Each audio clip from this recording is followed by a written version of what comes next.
Hello, my name is Am, and welcome back to my channel. Alright, man, Death Note Day. Last episode, this FBI agent, he was kind of bamboozled by Light, wasn't he? So let's see if Light finishes him off this episode. But yeah, before I get into the episode, if you're interested in full length for this episode or even early access to the next episode, consider checking out the Patreon page. Check out some of the listings there. Consider subscribing to the channel. There is a schedule in place now, so you'll know a specific day for Death Note. And if you're interested in other anime, I also have Shingeki on my channel. It's been one of the long-running shows or anime on my channel. So if you're into anime, check that out.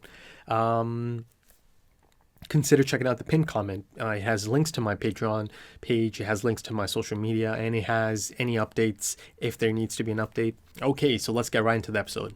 All right then, let's see it. Tactics. Ah, nice. 1150. Like he specified.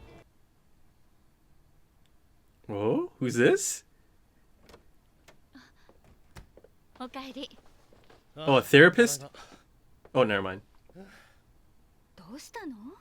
大きなため息。何かあったレイ？結局犯人はバスを飛び降りて車にはねられたけどね。その犯人死んだの？多分な。ねえレイ。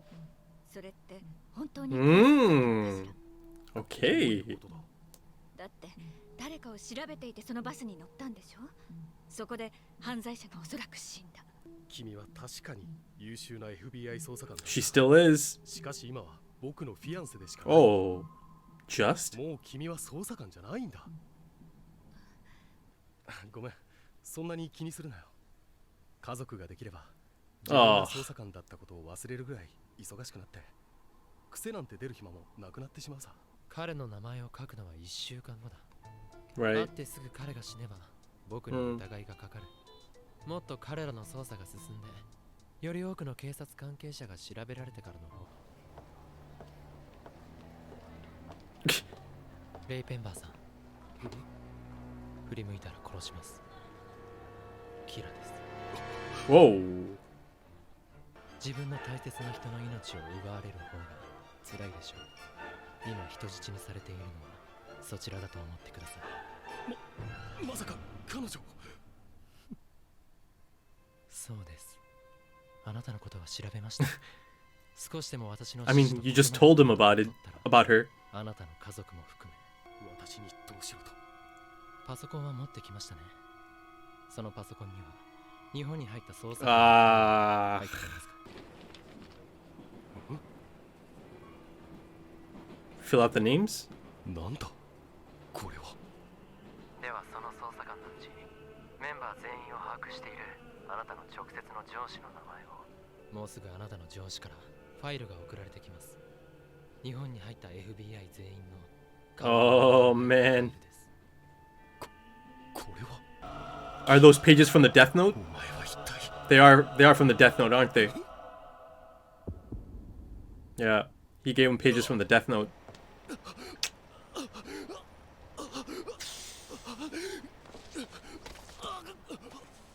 That's why he wanted him to look at the faces. 八神ライ。Oh. さよならレイ・ペンバー。 Oh. レイ・ペンバーが名前を記入したのはうん切り取ったデスノート。彼は知らず知らずのうちに自分の仲間を殺し Jeez, たこと。 that was...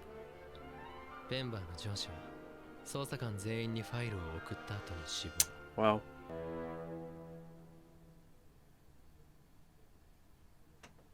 Oh. 今 FBI 長官と話したところです。それによると、あなたは FBI に我々捜査本部の関係者を表せていない。はい、キラの正体に迫るために必要だと判断しました。納得できません。エル、やはり This is exactly how Light wanted it to go. FBI も殺したってことだろう。自分に立てつく者は犯罪者でなくとも殺す。 Right. この殺人鬼じゃないか、キラーは。 Yeah, that's for sure. There's no doubt about that. Oh no. Now she's gonna get on the case. Oh. レイがいいえキラに殺され Ooh. That's a beautiful shot. Sad as well, of course. つまりキラを捕まえようとする者は殺されるかもしれない。かつてない恐ろしい犯罪だ。やめていく部下も多い。立派だよ父さん。僕は父さんを誇りに思う。父さんにもしものことがあったら必ず僕がキラを死刑台に送る。我々はキラに殺されるかもしれない。自分の人生、家族、友のことを考えるんだ。この捜査から外れたい者は外れてくれ。 I think a bunch of them are about to just get up. 外れても Not Matsuba though. 伏せろって言ったから覚えてるよ。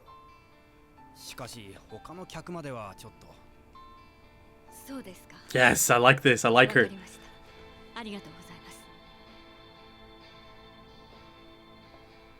私の考えていることが正しければ、その乗客の中にキラがいたかもしれない。だとすれば、このバスを利用できる沿線にキラが。Yes. Yeah. To be expected. Watari. 5人か。私を入れて6人。 7, I guess. 6人も命を張って悪 If you に include 立ち L. 向かう者がいたと考えよう。エルは今私たちを信じると言ったが、我々はエルを信用していない。エル、我々は命がけでキラを捕まえると決心した。キラに対して命を懸ける意味は分かっているはずだ。しかしあなたはいつも顔を見せず、 Ah, is this 指 it? 示するだけ。そんな人間と行動を共にすることなど。 Go on, L. エル、もし私たちと力を合わせキラを捕まえる気持ちがあるのなら、 Digging the music. あなたもここへ来てくれないか。 Oh. Oh, it's location?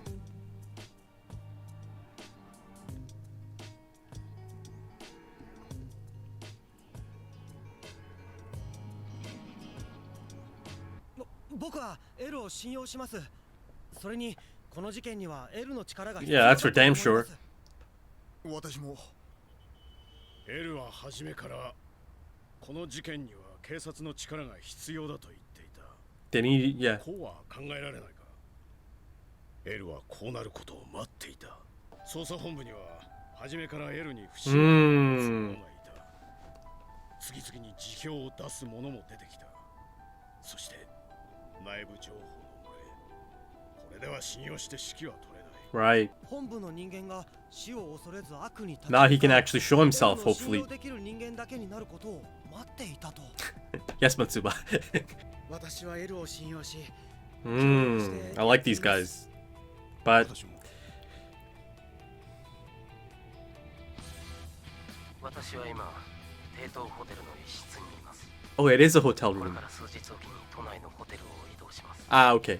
今後はそのホテルの部屋を事実上の捜査本部としていただき、 キラー、あえて現時点でのお互いまでの距離はイーブンで縮まっていると考えよう。いいだろう。私は初めて L として人前に姿を現す。 Whoa. もしお前がこのことを知ることができたなら、必ずお前は接近してくる。望むところだ。 He's baiting him. 考えるんだ。落ち度はなかったか。そしてこれからどう行動するか。これからが本当の戦いだ。エル。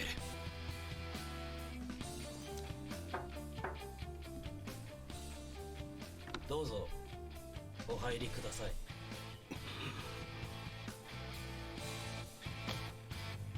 It's gonna cut to. Ah, I knew it. Okay, episode 5. Yeah, I've got to say that was much better than the last episode. I thought it was better than the last episode. I enjoyed it more than the last episode. A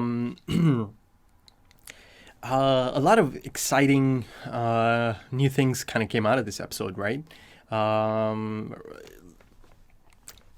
yet again, there is another game changer in terms of the rules of the Death Note, or the things it's capable of. At this point, the Death Note it's far beyond just a Book of the Dead.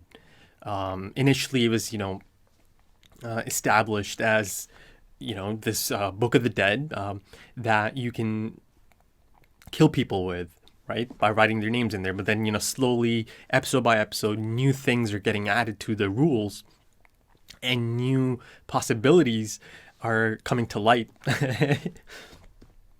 And you could do quite a bit. And in that sense, his god complex is just going to be at its peak at this point, right? He must be feeling untouchable at this point, because he can do just almost anything he can think of, right?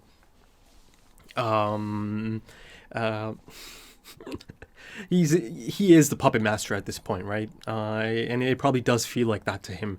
And he has no problems using the Death Note to its full capacity. Anytime he learns something new, he has no problems using that and implementing the new knowledge. Or, though in this case he actually learned it himself, right? He picked up these new methods just by testing it out in the field, experimenting, right? And even Ryuk didn't know about this one, right? So the new method introduced in this episode is that he can actually predetermine the death, or the roadmap to the death, right? And at this point in time, he doesn't even have to specify the name. So he can actually just sit down, take a day, and just fill out all kinds of different scenarios, right? All kinds of different roadmaps, and then stick a name to it, right? As he sees fit, right, in the field. So that changes it up again. And unfortunately, it was utilized on Rei. So yeah, he does end up killing Rei. At this point in time, 5 episodes in, it's so clear. It was clear a few episodes ago as well, but I was still trying to give him some benefit of the doubt. But he's a psycho. The dude's an absolute psycho. He's gone off the deep end. He legitimately cannot coherently, understand that the things he's doing are just absolutely mental, right? His philosophy on justice is just demented, but he just doesn't see it like that, right? He doesn't see it like that. He objectively thinks the things he's doing with the Death Note are, this is the right path, right? The crusade to utopia and the god of the utopia, right? But circling back to this predetermined death, yeah, and it also answers the question I had in the last episode, right? I brought up the concept, or the idea of controlling major things, right? Having control over some major things that could really affect the landscape, beyond just people trying to come to light, and this is beyond the story of Light Yagami and the people in the story. I was thinking in the grand scale, right? The things you could possibly pull off with the Death Note at your disposal.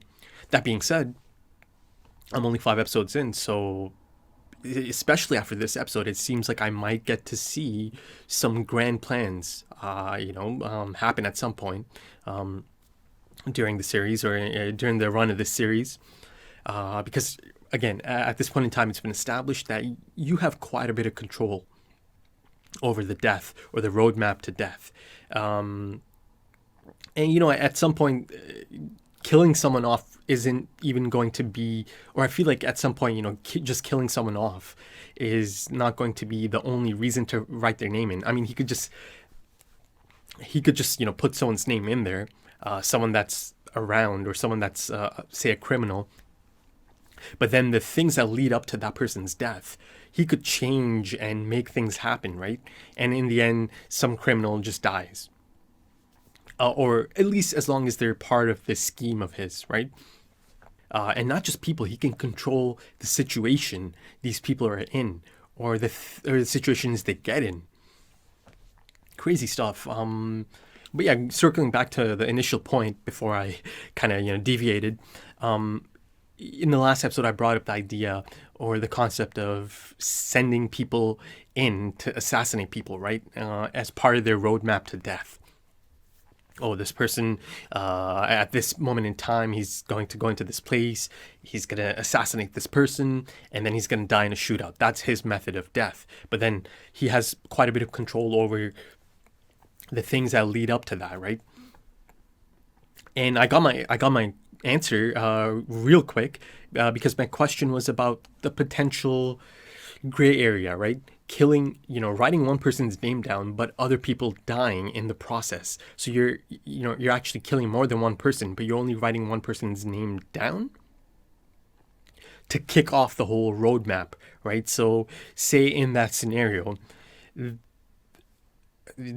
main name that is being put in there in my made up scenario of the assassination is the person who does the assassination, right? That is the main name going in there, and then his roadmap to his death includes assassinating some sort of political leader or anything. You can put in anything into the scenario, right? And that was answered in this episode because not only did he kill a good man, an innocent man in Ray, he got him to kill the 12 other people, right? The FBI agents. So yeah, I got my question. Sorry, I got my answer really quick. Yes, you can kill more than one person if you could structure it properly, right? Or in the right manner. And he certainly structured it, right? That's one of the other questions I had in this. Because I feel like he's a bit too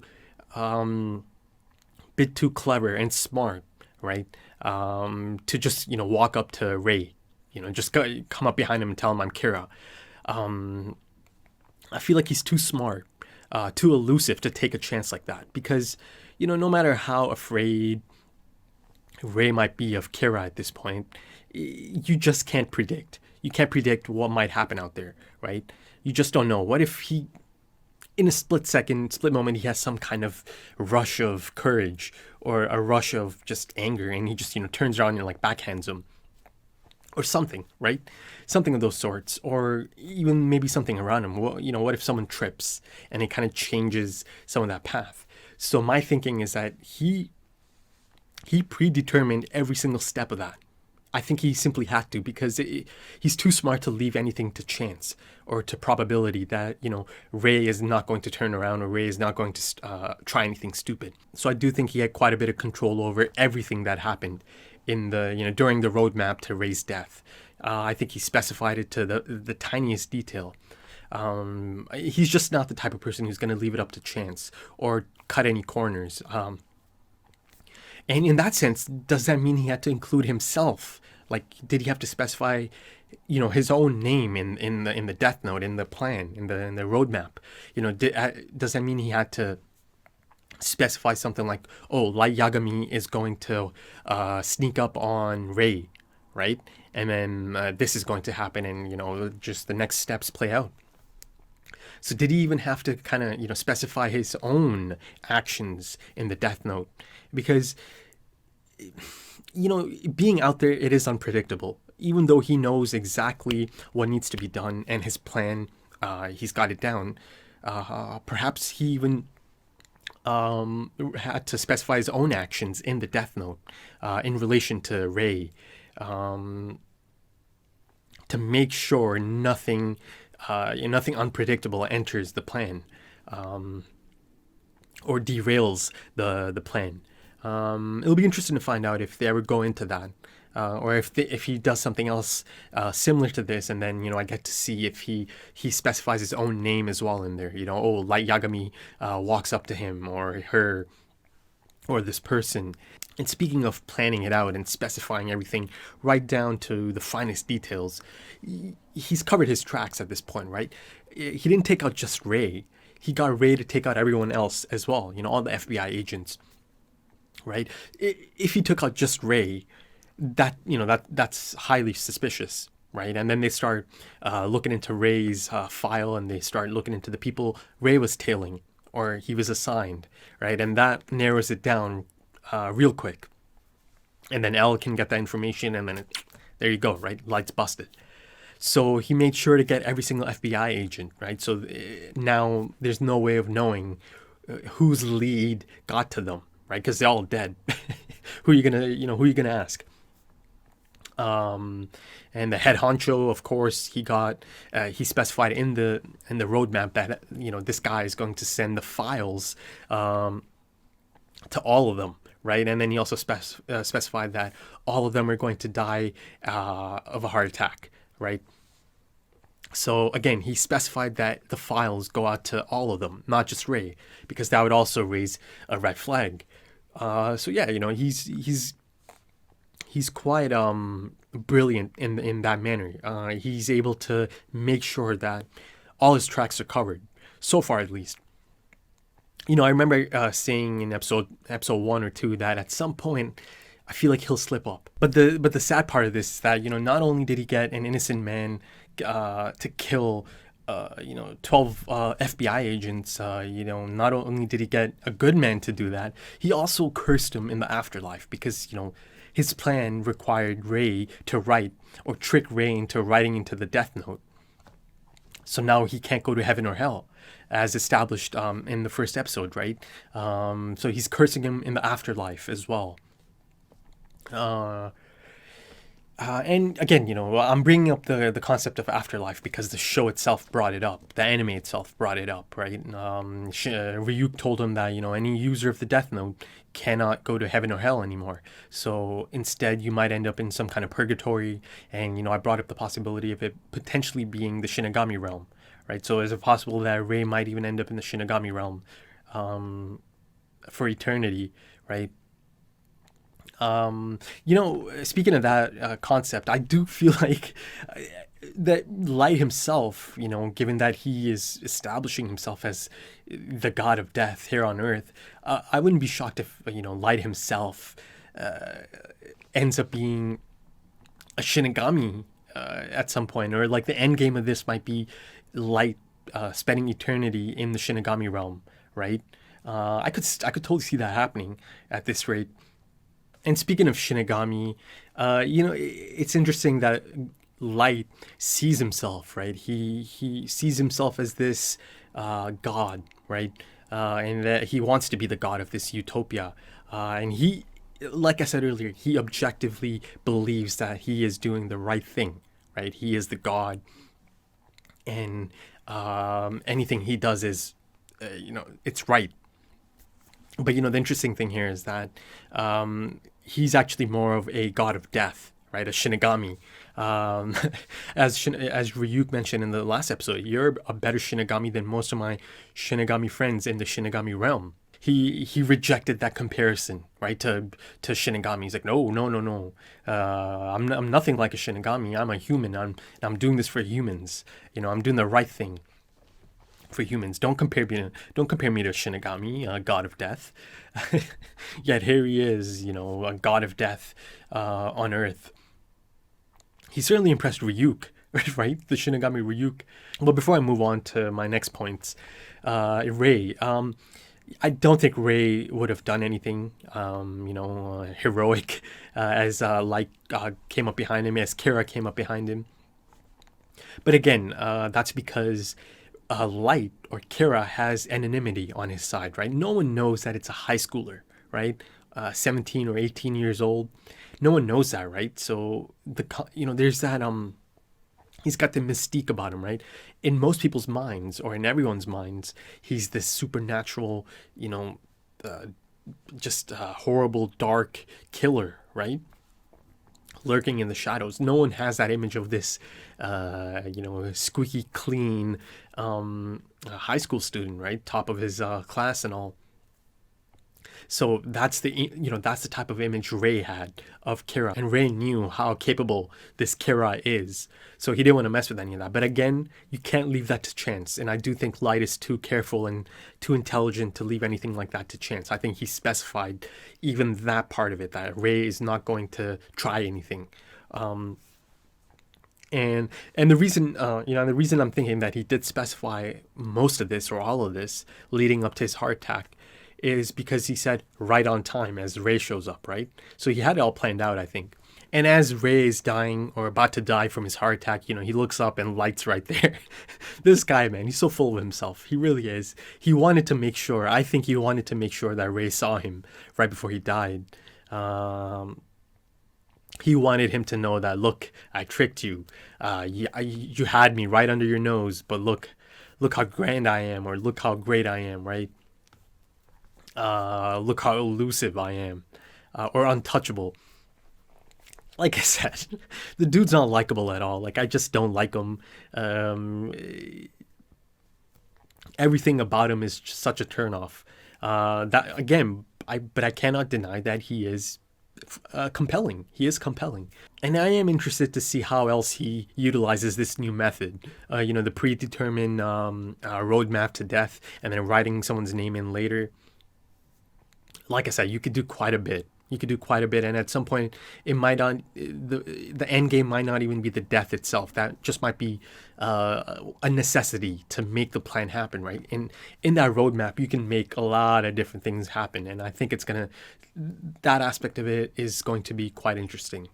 It really is insane how easily he took care of the FBI and, effectively spooked them out of the investigation, right? And then in extension to that, any other outside law enforcement, no one's going to touch this anymore, right? They saw what happened to these FBI agents, undercover FBI agents. They're not going to touch this, man. FBI pulled out. They called L. They told him, "You're on your own, man. We're not going to touch this. This is just too crazy for us, and no one else is going to touch this as well, right?" So yeah, quite effective. Light effectively eliminated a major threat. And at this point in time, the message is loud and clear on a global stage even, right? After butchering the FBI and taking care of them. He's sending the message that if you get in my path or if you challenge me, you will be eliminated, regardless of being a criminal or anyone else. It doesn't matter. If you get in the path, you're going to be cleared, right? It's out there. And again, a part of this episode kind of deals with the aftermath of that, the message being clear at this point that it's not just criminals anymore.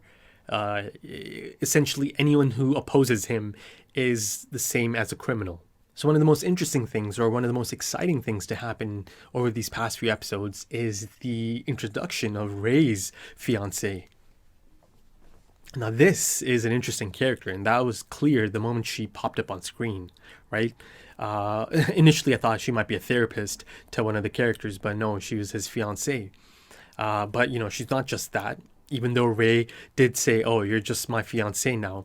But I do think there's a reason he had to take that tone. She is a former FBI agent herself, an excellent one at that, according to Ray. And just from the things I've seen already, I can tell she's probably a better FBI agent than Ray, her late husband.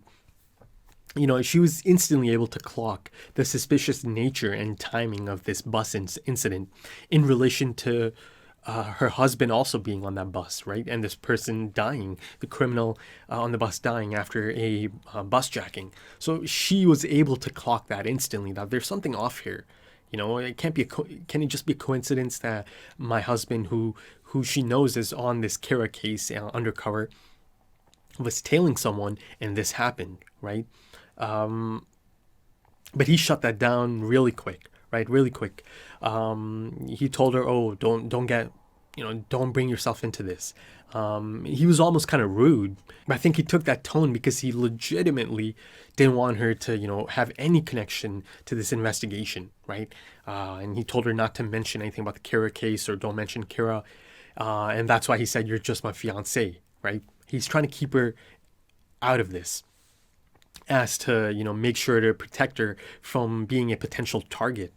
Unfortunately, he also gave up that he does have a fiance or a loved one, right? A girlfriend, to Light pretty quick. Light kind of tricked him into, telling him that. So, like I said in the last episode, maybe Ray wasn't the sharpest FBI agent. But again, see, that's the thing now. Can Light look it up somehow, and track her down if need be? Let's see. But he knows there is someone else, right? And if they're close, and he did say, he figured out this is his girlfriend, right? It's possible that Light could also think that, okay, maybe he told her details about this investigation, right? And who he was tailing, so he could go after her. But she's definitely entering the game, isn't she? And I'm really excited about that, because they already established that this is a capable and perhaps an exceptional FBI agent who could be quite an asset in terms of hunting down Kira. And Kira took everything from her, so I feel like she'll stop at nothing to hunt him down. And she already started that investigation, right? She's already kind of going through his steps, her husband's steps. She knows the bus route, and now she is also putting it together that he might be close by if he's taken this bus, or this scheduled bus, on this route. It'll be interesting to see if she keeps it to herself, like a private investigation, right? Because officially she isn't an agent anymore, right? Even though she is quite capable. Or if she could potentially get in touch with Chief Yagami, right? She could become an asset on that task force. That could be cool. So yeah, I'm really excited about the introduction of this character. I just hope she doesn't just get dispatched and found out by Light like easily. I hope not. That would be a bit disappointing if she's introduced and then she's gone within a few episodes. And that's the other thing. The task force. I do think the remaining members, just a handful of them, I feel like he is going to pick them apart one by one, right, as the episodes go on. And speaking of the handful of brave policemen on the task force, by the end of the episode, Chief Yagami laid it out to the task force, right, before they dwindled down to 5 or 6, was it? He straight up told them, listen, man, it's out there now. The message is clear. He is targeting anyone who dares to get in his path, or anyone who tries to catch him or stop him from continuing on this crusade of his. So he laid that out. He straight up told him, you need to think about your families, your lives, and your friends. You have to think about that before you decide to continue on this task force, right? And he was open about it, right? He didn't bullshit them. He straight up told them, listen, if you need to go, right? You're not going to get demoted. No one's going to look down on you. And in that case, you can't judge those people for leaving, right? If it's that clear that this supernatural killer is also taking out innocent people at this point, especially law enforcement who is trying to catch him, and it could even be kind of reckless to stay on at that point if you do have a family that you support, and if, people that depend on you. So in that sense, you can't really fault them for leaving the task force, right, and thinking of their families and their lives. But again, there is a handful of them left. So these are the brave policemen that are all in. They're all in on their crusade, to bring Kira to justice.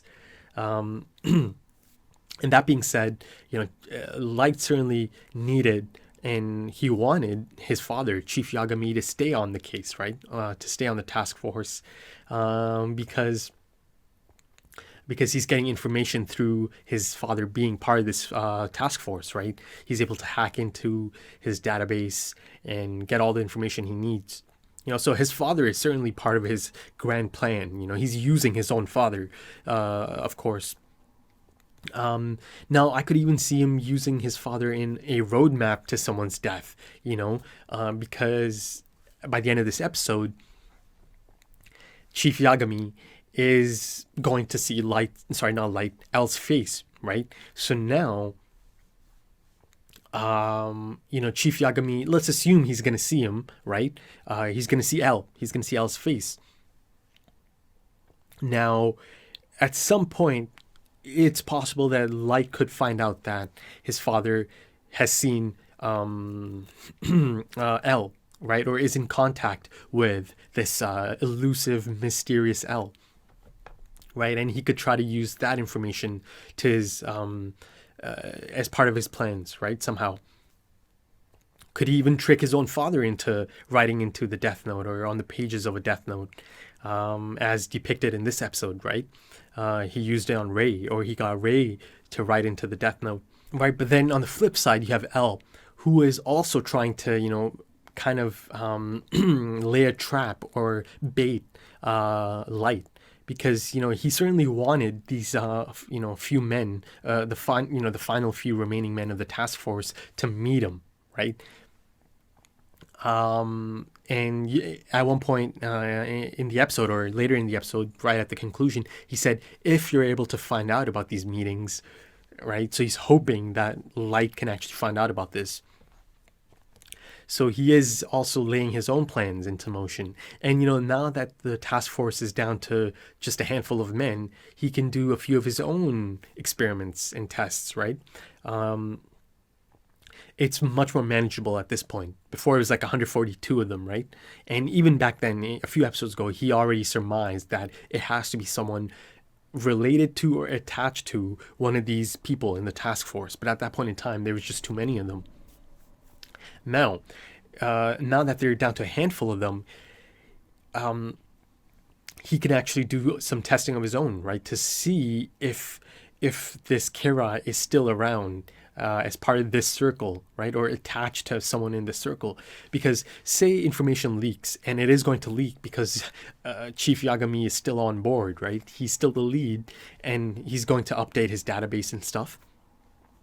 So L is going to find out soon enough that, okay, so this person, Kira, is still able to get inside information, secret information, only information that only they are supposed to have. So at that point in time, he can really, bring it down to these 5 people or 6 people in the task force. That's much more manageable than 142, right? And now that it is down to just a handful of them, and as he surmised, Kira is related to or attached to someone in the task force, he's hoping that, he can draw them out, right? He's hoping that perhaps they can find out about these meetings through any of the, members of the task force, whoever it might be, Chief Yagami in this case. So he is baiting them, he's laying his own traps as well. And, again, like I said, I could totally see Light using his father, and, even following him and tracking him to see, different places. And, he did split them up into 2 groups, right? He said 30 minutes, be separated by 30 minutes. So he's got things cooking up, L's got his own thing cooking up, a plan of action to perhaps track a tracker, track Light, if he does indeed, end up tracking his father. And at that dinner table, you've got these 2 different philosophies of justice or on justice. On one end, you have Chief Yagami, who has this undeniable, unbreakable belief in the right form of law enforcement, the right form of justice. I believe he said, "I will not yield to evil." And then across the table, you've got this psycho, his son, right under his nose, just, sitting there ice cold as his father is describing these murders as the most gruesome in history, right? This psycho is just sitting opposite to his own father, the chief, and he's got his own philosophy of justice or on justice, his demented philosophy on justice. And at this point, it's not even about criminals anymore. At this point, it's anyone who gets in the path, anyone who challenges him is just as bad or in the same category as a criminal, right? So I feel like that those two philosophies are going to clash at some point as well. And maybe I'm looking too much into the shot, but I did find that shot of Chief Yagami looking at Light as he tells him, "Oh, don't worry, if something happens to you, I'll make sure to bring Kira to justice or execute Kira myself," or something like that. I don't know. I just found those shots of the Chief quite interesting as he's looking at his son saying these things. But yeah, that's about it for the episode. That was an enjoyable episode. I liked it quite a bit. And before I sign off, Watari, he seems to be one of the only mysterious characters left now. Because L is going to be, well, they showed me L in the hotel room. He's got no socks on, and it appears that I'm going to get to see him actually speak face to face with, the people in the task force and Chief Yagami. But Watari, he's still got his face covered. I still think there has to be, surely there's going to be someone at some point that knows something about the potential of a death note. And I mean, it's clear there's got to be some reason Watari is hiding his face, right? And I'm excited to get to that at some point, his true identity. But yeah, that's about it. If you enjoyed that, consider dropping a like, consider leaving some comments. Let me know what you guys thought. Consider subscribing to the channel. There's a schedule for the channel now. So yeah, consider turning on notifications. If you're interested in full length for this episode or even early access to the next episode right now, consider heading to the Patreon page, checking out some of the listings there. There's other content on my channel as well. Consider checking out the pinned comment. It has links to my Patreon page. It has links to my social media. And if I need to make any updates, I usually just edit the pinned comment. So yeah, that's about it. I quite like that episode. Again, I thought it was much better than the last episode. So yeah, I'm excited to get to the next one. I hope you enjoyed that. I hope to see you soon. Take it easy.